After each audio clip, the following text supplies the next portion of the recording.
Ethan Cole was a hard-working young man living in London. He had been working in a well-known financial company for several years and dreamed of one day becoming a senior manager. But his boss, Richard Hayes, was never pleased with him. Richard had started to feel jealous of Ethan's honesty and dedication because clients trusted Ethan and most employees admired him. Slowly, Richard began plotting against him. He excluded Ethan from important meetings, gave credit for his work to others, and exaggerated his minor mistakes to make him look bad. The final blow came when Richard accused Ethan of fraud and convinced HR to fire him. It was the biggest shock of Ethan's life.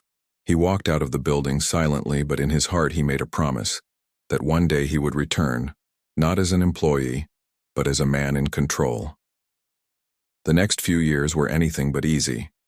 Ethan worked small jobs, saved every penny, and took evening classes in business administration.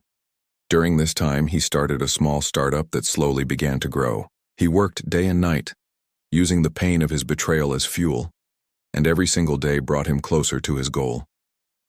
5 years later, Ethan had become one of London's most successful entrepreneurs. His company grew rapidly, offering the same services Richard's company did, but better, more innovative and transparent. Eventually, Ethan's company began to overtake Richard's in the market. One day, Richard was called to a boardroom meeting at Ethan's company. He thought it was about a potential partnership, but when he walked into the room and saw Ethan sitting at the head of the table, he froze. Ethan spoke in a calm voice. "Mr. Hayes, do you remember the day you told me I would never become anything? I am not here today to humiliate you. I am here to show you that your injustice made me the man I am now." Ethan placed a file on the table. "These are the papers that would let me buy your company. I could end everything you built, but I won't. My revenge isn't to destroy you. It is to let you see that the man you once threw out now has the power to own everything you have." Richard sat in silence.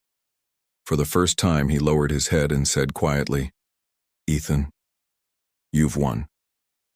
Ethan closed the file, smiled, and replied, "Yes, but my real victory is that I forgive you." He walked out of the boardroom into the cold London air and took a deep breath. For the first time in years, he felt truly free. The real revenge wasn't revenge at all. It was proving that he had become stronger, better, and untouchable,